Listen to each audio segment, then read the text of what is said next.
पाऊस खूपच जास्त आहे, त्यामुळे थोडा एक ऑडिओ क्वालिटी थोडे रोडची कंडिशन खराब आहे। ए भाऊ, तू आपल्याला आज खूप सपोर्ट करतोय। तुम्हीपर्यंत रोडचं काम कंप्लीट होणार आहे असं त्यांनी अश्युरन्स दिलं। तर नमस्कार मित्रांनो, माझं नाव आहे अक्षय आणि आपलं स्वागत आहे आपल्या मराठमोळा यूट्यूब चॅनलवर। मी एका प्राईम लोकेशनला उभा आहे। हा प्राईम लोकेशन म्हणजे सावित्री नदी पूल आणि इथून आपण ट्रॅव्हल करणार आहोत मुंबईच्या दिशेने। असणार आहे कांदिवली।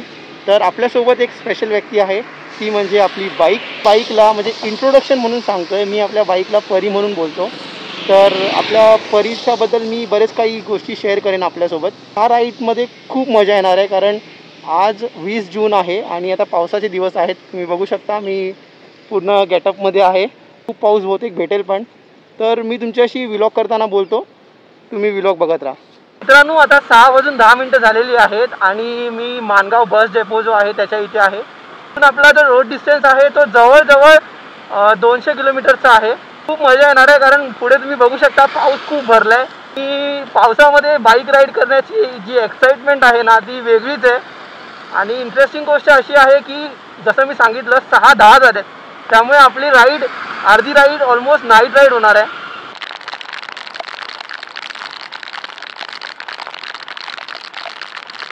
पाऊस खूपच जास्त आहे, त्यामुळे थोडा एक ऑडिओ क्वालिटी थोडी इश्यू होऊ शकते आपल्याला। बाकी मी ट्राय करेन की मी साईडला थांबून तुम्हाला मध्ये मध्ये आपल्या राईडबद्दल सांगेन, आपला एक्सपिरियन्स शेअर करेन। तर आतापर्यंत मी आता जस्ट महाड क्रॉस केला आहे आणि पाऊस खूप जोरात आहे, त्यामुळे जी एन्जॉयमेंट आहे पावसाला घेऊन ती म्हणजे वेगळ्या लेवलला गेलेली आहे। बघूया पुढे राईड कशी होते, मी पुढे बोलतो तुमच्याशी परत। मी आधी डिसाईड केलं होतं की आपण निजामपूरवरून जाऊ, पण नंतर मी विचार करतोय की आपली राईड नाईट राईड होईल, तर मुंबई गोवा हायवेवरच कंटिन्यू ठेवूया आणि मग वाकणवरून आपण राईड घेऊया खोपोलीसाठी। तर चला एन्जॉय करा ह्या राईडला। आणि हा आपला पहिला व्लॉग आहे, त्यामुळे हा व्लॉग कसा होतोय याबद्दल नक्की कमेंट करा। मला सांगा की मला पुढे काय इम्प्रूव्ह करायला हवं। तर व्हिडिओमध्ये राहा। तुम्ही माझ्या लेफ्ट साईडला बघू शकता ही रेल्वे लाईन, म्हणजे मी आता वीर स्टेशनला पोहोचेन। वीर स्टेशन जस्ट आता मी क्रॉस करणार आहे। इथे फक्त एक छोटासा डायव्हर्जन आहे। ॲक्च्युली या व्हिडिओचा आपला असा पण मोटिव्ह आहे की आपण रोड कंडिशन पण याच्यामध्ये कव्हर करू। तर रोड कंडिशन खूप छान आहे। तर हा जो डायव्हर्जन आहे तो वीरच्या इथेच आहे, त्यामुळे पुढे तर रोड ऑफकोर्स चांगला आहे, त्याचं पण मी तुम्हाला अपडेट देतो। बाईकवरून किंवा गाडीमध्ये असताना असं ट्रेन जाताना बघायची जी मजा आहे ना, तीच वेगळी आहे। तुम्ही पण असं नक्की एन्जॉय करत असणार, मला कमेंट करून नक्की सांगा।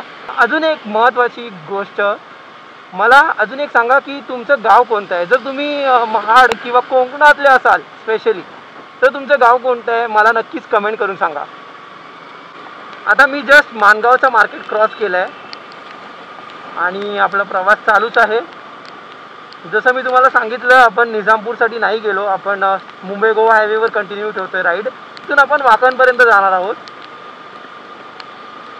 रोड कंडिशन जशी तुम्ही आता बघताय तशीच आहे, खूप छान रोड कंडिशन आहे, नो कंप्लेंट्स स्टिल नाव।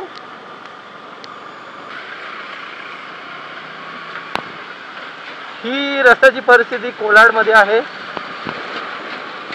आपली राईड खूप छान चालली आहे, फक्त हा एक डायव्हर्जन जिथे रोडची कंडिशन खराब आहे। ए भाऊ, एक मस्त गरमागरम चहाचा ब्रेक घेऊया आणि मग पुढे मी तुमच्याशी व्लॉगवर बोलतो।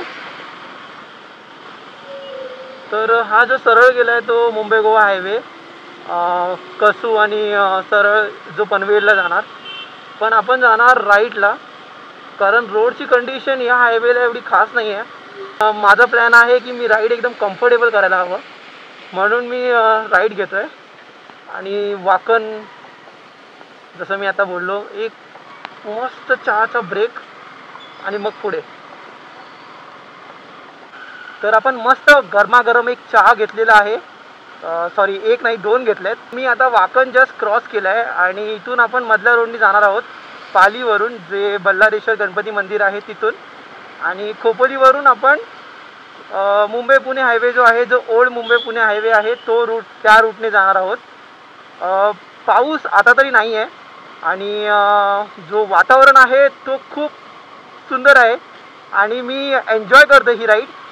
जसं मी बोललो आहे की आपली जी राईड आहे ती ॲज पर प्लॅन चालले आणि आता वाजले जवळजवळ 8:20 तर मी एक्सपेक्ट करतो आहे अराऊंड 11:30-12पर्यंत आपण आपल्या डेस्टिनेशनवर पोहोचू.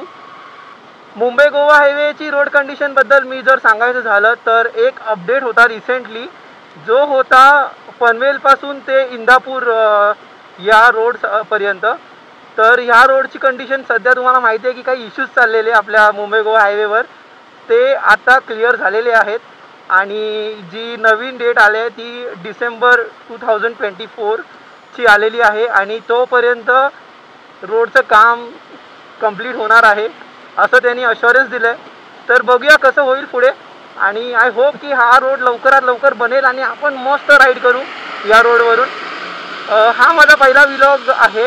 तर कसं चाललं आहे व्लॉग आणि मी कसं तुम्हाला एंटरटेन करतो आहे का याबद्दल तुम्ही सांगू शकता. आणि तुम्हाला जसं मी आधी पण बोललो की तुम्हाला काही सजेशन द्यायचे असतील तर नक्कीच द्या, मला आवडेल तुमचे सजेशन्स घ्यायसाठी. काही दिवसांपूर्वी आपण आपल्या परीसोबत काही मॉडिफिकेशन केलेत आणि ते मॉड्स खूप खूप भारी आहेत. पहिला मॉड जो आहे तो हा जो तुम्ही बघताय लाईट्सचा, जे SJG मिनी ड्राईव्हचे जे लाईट्स आहेत ते मी इन्स्टॉल केलेत आणि ते लाईट्सचा जो रिव्ह्यू आहे माझ्याकडून ते खूप म्हणजे 5 आउट ऑफ 5 आहे. कारण खूप भारी आहे. लाईटची जी विजिबिलिटी आहे जी तुम्ही आता बघू शकता नाईट राईडसाठी एकदम परफेक्ट लाईट्स आहेत. जर तुम्ही ओव्हर स्पीड करत नसाल म्हणजे जर तुम्ही 70-80च्या स्पीडला जर राईड करत असाल तर मी नक्की तुम्हाला सजेस्ट करेन की तुम्ही ह्या राईड्स घ्या. आणि दुसरं मॉडिफिकेशन जे तुम्हाला दिसलंच असेल की आपलं जे हँडल बार आहे ते आपण चेंज केलेलं आहे आणि जनरली हँडल बार जो आहे R15साठी तो MT-15 किंवा ड्यूक 390 जी आहे तो हँडल बार लागतो, पण मी आपल्या बाईकसाठी डॉमिनारचं हँडल बार इन्स्टॉल केलं आहे. त्याच्यामध्ये म्हणजे स्ट्रेट अवे मी बोलू तर त्याच्यामध्ये काही ड्रॉबॅक्स आहेत ते मी डिस्क्लोज करीन, तुम्हाला शेअर करीन थोड्या टायमानंतर कुठल्या दुसऱ्या व्लॉगमध्ये ज्याच्यामध्ये मी रिव्ह्यू देईन या हँडल बारचा. बाकी ओव्हरऑल मी सॅटिस्फाईड आहे या हँडल बारसोबत. तर नक्कीच तो रिव्ह्यू तुम्ही बघाल आणि त्यानंतर आपण ठरवू की पुढे हा हँडल बार आपल्याला कंटिन्यू करायचं आहे की नाही ते. बाकी लॉंग राईड्समध्ये मला बॅक पेन जो होता आपला R15चा जो ॲग्रेसिव्ह पोझिशन आहे ती आता बऱ्यापैकी क्लिअर झाली आहे, त्यामुळे तो मला त्रास नाही आहे आणि मी राईड्सचं एन्जॉय करतो आहे. त्यामुळे बघूया पुढे अजून कसं वाटेल त्या हँडल बारसोबत आणि नंतर आपण डिसिजन घेऊ काय करायचं आहे ते. पाऊस आपल्याला आज खूप सपोर्ट करतो आहे तुम्ही बघू शकता. आता मी कुरवाळे इथे आहे.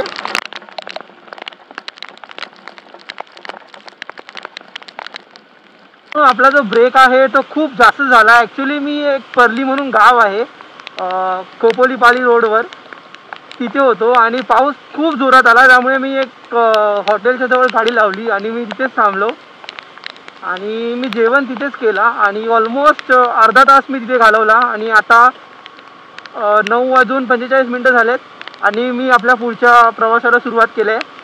आणि मी आता परली सोडून आता एक शेंबडी म्हणून गाव आहे तिथे पोहोचणार आहे. आता मी आहे मुंबई गोवा जो ओल्ड हायवे आहे त्याच्यावर. आता मी वाया खालापूर बायपास इथे आलो. आता इथून आपला ऑलमोस्ट पनवेल 30 किलोमीटर आहे आणि पुढे आपल्याला आपल्या लोकेशनला पोचायला अराऊंड 70-1 किलोमीटर तरी जावं लागेल. प्लीज स्पीड लिमिट फॉलो करा आणि जे काही रोड इन्स्ट्रक्शन्स आहेत ते फॉलो करा. आपली फॅमिली आपली वाट बघत असते घरी, तर हे विसरू नका. ॲक्च्युली हे एवढं इम्पॉर्टंट नव्हतं, पण मला असं वाटलं की सांगणं गरजेचं आहे जस्ट टू रिमाइंड यू. आणि मी आता जस्ट पनवेलला एंटर करणार आहे. पनवेल ऑलमोस्ट 7 किलोमीटरवर आहे आणि आपली जर्नी ऑलमोस्ट कंप्लीट होणार आहे. तर मी एक 15 मिनटामध्ये पनवेलला पोहोचेन. अरे यार, मला असं वाटतंय की इथे पाऊस नाही आहे, मुंबईमध्ये पाऊस नाही आहे. अरे किती पाऊस होता मागे, महाड, माणगाव, परत खोपोलीमध्ये पण मला पाऊस भेटला, पण इथे असं वाटतंय पाऊस नाही आहे. ठीक आहे, आणि मी आता फलसर फाट्यावर आहे. अराऊंड 10:30 वाजलेत. तर मला असं वाटतं मी 4.5 तासामध्ये, आपण 6 वाजता राईड स्टार्ट केलेली, तर 4.5 तासामध्ये आपण पनवेलमध्ये आलो आहे. आणि इथून आपल्याला हार्डली 1 तास लागेल आपल्या डेस्टिनेशनपर्यंत पोचायला. मला माहिती आहे मी खूप जास्त टाईम घेतला आहे. रिझन तर ऑफकोर्स आपण जास्त मतलब रश राईड नाही केले आहे, आपण खूप आरामात आलो आहे. मी हार्डली मला वाटतं 60च्या वर बाईक चालवली असेल, त्यामुळे ठीक आहे. हा टायमिंग ओके आहे. आणि पाऊस पण होता, त्यामुळे मी रिस्क नाही घेतली. आता इथे पाऊस नाही आहे पुढे, तर आपण थोडं रश करूया आणि मग पुढे फटाफट जाऊया. जनरली मी मुंबईमध्ये एंटर केलं ना की मी युजली वाया उरण रोड जातो. उरणवरून नवी मुंबई आणि मग पाम बीच रोड आणि वाशी, असं माझं रूट असतं. पण हा जो टायमिंग आहे तो एकदम ऑड टायमिंग आहे. 10:30-11 वाजलेत ऑलमोस्ट. तर या टायमाला ट्रॅफिक नसतो, त्यामुळे हा रूट पण प्रिफर्ड आहे. आणि ऑफकोर्स दोन्ही रूटची जी रोड कंडिशन आहे ना ती एकदम ऑसम आहे. तुम्ही बिंदास येऊ शकता. आणि बाकी लाईट्स तर आहेतच दोन्ही रोडवर, त्यामुळे तो पण प्रॉब्लेम नाही आहे विजिबिलिटीचा. आता ऑलमोस्ट 12:30 वाजले आहेत आणि आपल्याला ऑलमोस्ट 6.5 तास लागले कांदिवलीला पोचायला. आणि आपला व्हिडिओ इथे एंड होतो आहे. तर तुम्हाला असेच जर व्हिडिओ आवडत असतील तर नक्कीच आपल्या चॅनलला सबस्क्राईब करा विसरू नका. आणि भेटूया आपण पुढच्या व्लॉगमध्ये. Bye bye.